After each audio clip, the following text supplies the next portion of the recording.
En masse, they marched through Derry, retracing the route taken by the original civil rights protest almost 4 decades earlier. As they headed for Derry's Guildhall, the sense of anticipation was palpable. Many of these marchers knew people killed on Bloody Sunday. Indeed, some of those profoundly affected by those events never lived to see this day, the day a British Prime Minister formally declared those who died were innocent victims. What happened on Bloody Sunday was both unjustified and unjustifiable. It was wrong. Lord Saville concludes that the soldiers of the support company who went into the bogside did so as a result of an order which should not have been given by their commander. He finds that on balance the first shot in the vicinity of the march was fired by the British Army. He finds that none of the casualties shot by the soldiers of support company was armed with a firearm. He finds that there was some firing by Republican paramilitaries, but none of this firing provided any justification for the shooting of civilian casualties. And he finds that in no case was any warning given by soldiers before opening fire. For many, the emotion of hearing that official conclusion was overwhelming.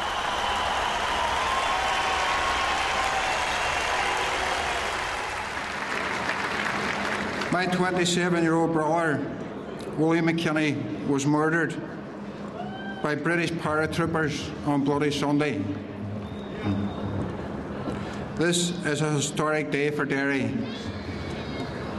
I would like to thank all of your patience, as we have all had patience over this past 38 years.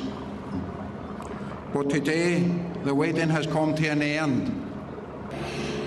My brother William, we know he was innocent. We've always known. Now the world knows. As he lay there defenceless and dying, he was deliberately shot again. Private G denied firing in Abbey Park, but we are sure that he did so. We conclude that Private G neither had nor could have believed that he had any justification for shooting Gerard McKinney, a person who was not posing any threat of causing death or serious injury. My father is innocent. I survived Bloody Sunday, and I just want you all to remember people that are still here with us, those who are injured. Myself, Michael Bridge, innocent. Damien Donaghy, innocent. Joe Freel, innocent. Joe Mahan, innocent. Michael Quinn, innocent. Patsy McDade, innocent. Back down on the bogside, the scene of so much bloodshed, the families of the Bloody Sunday victims began this pivotal day with their own sombre walk along the route their loved ones had taken 38 years ago. Their silence as powerful as any chant, and so very different to the chaos and confusion which echoed around these streets on the 30th of January 1972.